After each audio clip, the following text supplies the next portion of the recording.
میں یہ کام کروں کہ نہ کروں، میں اٹھ کے پانی پیوں کہ نہ پیوں، اس طرح کے کام. تو ان سے آپ نے بچنا ہے. اس کو اپنے لیے اس کو اپنے لیے نفسیاتی مریض نہیں بننا آپ نے.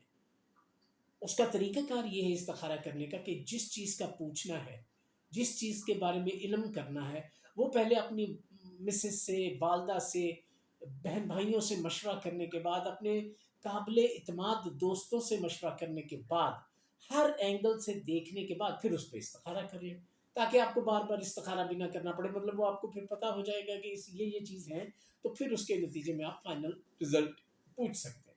اچھا، یہاں تک تو ہو گئے یہ ساری چیزیں جو کہ استخارے سے احتیاطوں میں آتی ہیں اعمال کے لیے. اچھا، اب استخارے کے جیسے کہ ساجد نے عرض کیا تھا کہ طریقے ہیں، تو سب سے پیارا تو وہ مشہور، اور مطلب کہہ لیجئے کہ میں اب وہ نہیں کرتا خود ذاتی طور پہ، تو لیکن آپ کو بتانا تو بنتا ہے کیونکہ وہ حصہ ہے اس کا. وہ یہ ہے کہ رات کو اسی طرح سے آپ پڑھ کر سوئیں. اگر مجھ سے پوچھیں گے تو میں رات کو نہیں پڑھوں گا، میں اسے صبح کے وقت، فجر کے بعد یا صبح کے وقت، چاشت اشراق کے وقت، چاشت کے وقت میں اسے تب پڑھوں گا. اس کا فائدہ کیا ہے؟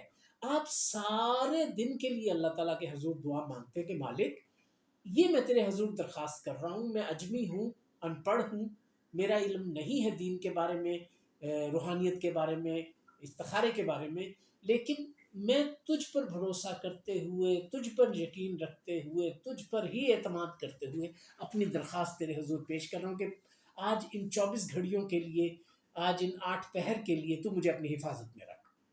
میرے کاموں کو، دین کے کاموں کو، دنیا کے کاموں کو، میرے جو برے کام ہیں ان سے مجھے اپنی پناہ میں رکھ، جو اچھے کام ہیں ان کی مجھے توفیق دے، اس میں برکت ڈال، میری مدد فرما غیبی، اور میرے لیے کام آسان کر دے، اس طرح کر کے. اچھا، اب ہم آ رہے ہیں کہ میں ویسے اس سے اگلی ویڈیو میں آپ کو پراپر طریقے سے صبح کس طرح سے شروع کرنا ہے وہ سارا بتاؤں گا، لیکن اس وقت ہم آ گئے ہیں کہ سب سے پہلا طریقہ ہے کہ آپ نے رات کو خواب کی صورت میں آپ نے رنگ دیکھنے، اس میں جو کچھ بھی، ٹھیک ہے.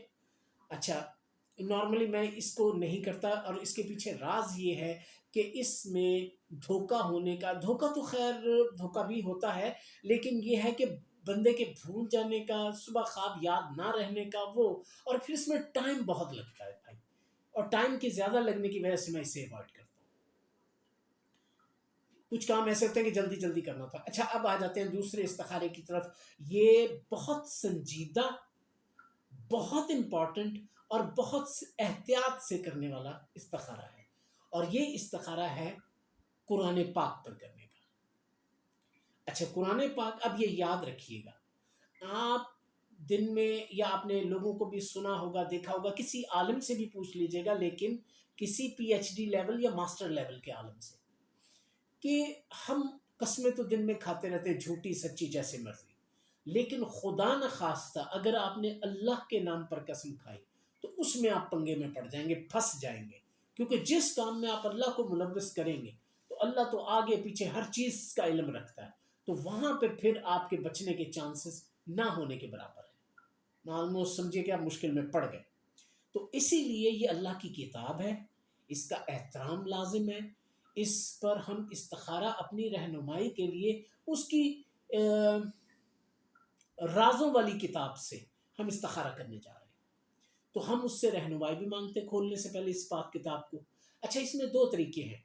نارملی جو سب سے پہلا طریقہ اس عاجز کے علم میں آیا تھا وہ یہ تھا کہ کہیں سے بھی کھولیں، اس کے بعد 7 صفحے آگے پلٹیں، پلٹنے کے بعد دائیں ہاتھ کے صفحے میں سے سب سے اوپر سے 7 لائنیں گنیں، اور 8ویں والی لائن دیکھیں کہ اس میں کیا لکھا ہے. اچھا، وہ آگے میں وضاحت کر دیتا ہوں، لیکن اس سے کہیں محفوظ، کہیں آسان، آپ لوگوں کے لیے مشکل ہوتا کہ وہ لائنیں گننا اور اس میں دھوکہ ہونے کے بھی یا بھول جانے کے چانسز زیادہ ہیں. سب سے آسان طریقہ یہ کہ قرآن پاک لیں، باوضو ہوں، مطلب آپ پاکیزہ حالت میں ہوں، اور اس کے بعد اس کو کھول کے خوشبو لگائی ہوئی ہو، جو کہ پہلے عرض کر چکا ہوں. اس کے بعد آپ اس کو کھولیں گے، کھولنے کے بعد جو دائیں صفحے پر، دائیں ہاتھ کے سب سے اوپر والی لائن ہوگی، آپ نے اس کو پڑھنا ہے. اچھا، اس کو جب پڑھنا ہے تو اس کی 3 صورتیں ہو سکتی ہیں۔ پہلی صورت یہ ہے کہ اس میں کوئی خوشخبری دی گئی، کوئی مبارکباد دی گئی، کوئی اچھی بات بتائی گئی، یا جنت کی بشارت دی گئی، یہ ہوگا ایک۔ دوسرا ہے کہ گو مگو کی کیفیت ہے، بات کلیئر نہیں ہے، یا رکنے کا اشارہ ہے، یا ڈیلے ہے، یا تاخیر ہے، اس طرح کی کیفیت ہے۔ اور تیسری کیفیت یہ ہے کہ آپ کو سختی سے کسی عذاب کی وعید ہے، ڈرایا گیا کسی چیز سے، مطلب منع کیا گیا ہے کسی بھی سینس میں۔ یہ 3 کیفیات ہوتی ہیں۔ اگر منع کیا جائے تو آپ نے اس سے رک جانا ہے، اگر صبر کا کہا جائے تو صبر کر لیجئے کہ وہ مناسب وقت نہیں اس کام کرنے کا، اور ایک اگر کہا جائے کہ ہاں ٹھیک ہے کر لو، خوشخبری ہے، تو پھر اس کو فوراً پرفارم کرنے کے لیے مناسب اقدامات کیجئے۔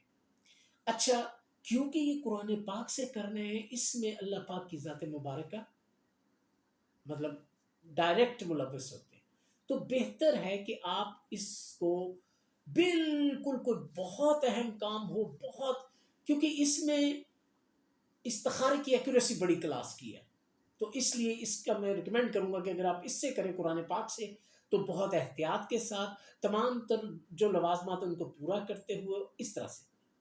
اچھا، تیسرا اس سے کچھ درجے کم لیکن محفوظ، وہ کیا ہے؟ وہ یہ ہے کہ فضائل اعمال کی کتاب مل جاتی ہے، قرآنی سورہ کی کتاب مل جاتی ہے، مطلب وہ کتاب جس میں 20 30 یا 40 کے قریب سورہ مبارکہ ہوتی ہیں اسپیسیفک آپ، اور اس میں روحانی دعائیں بھی ہوتی ہیں، وظائف بھی ہوتے ہیں، اور 20 25 26 یا 10 12 درود پاک کی بھی مختلف اقسام کے، درود ماہی، درود تاج، درود ابراہیمی، اس طرح کے درود وغیرہ بھی ہوتے ہیں، تو آپ اس کتاب میں بھی دیکھ سکتے ہیں۔ اچھا، اس کے بعد اگلا جو سٹیپ ہے وہ یہ ہے کہ آپ تسبیح پر کرتے ہیں۔ یہ تسبیح آپ نے کہیں سے بھی ایسے گھمایا، پکڑ لیا، پکڑنے کے بعد آپ نے کیا کیا کہ آپ نے 3 دانے ایسے ہٹانے شروع کیے۔ اب یہ دیکھیے کہ اس پوائنٹ کے پاس ایک رہ گیا، اس کا مطلب کیا ہوا کہ ابھی صبر کرو، اشارہ کیا ہو رہا ہے؟ صبر کرو۔ اگر یہ پورے ہو جاتے ہیں، آپ نے اسی طرح سے 3 دانے لیے، اگر یہ پورے ہو گئے دیٹ مینس کہ یہ کام کر لو، اور اگر اینڈ پہ 2 رہ گئے دانے، آپ ایسے کر رہے ہیں، یہ 2 رہ گئے دانے، تو اس کا کیا مطلب ہوا؟ اس کا مطلب ہوا کہ اس کام سے منع کیا گیا ہے، یہ کام آپ نے نہیں کرنا، آپ کے حق میں بہتر نہیں ہے۔ کتنے منٹ ہو گئے؟ 12 13 بند کر دیں۔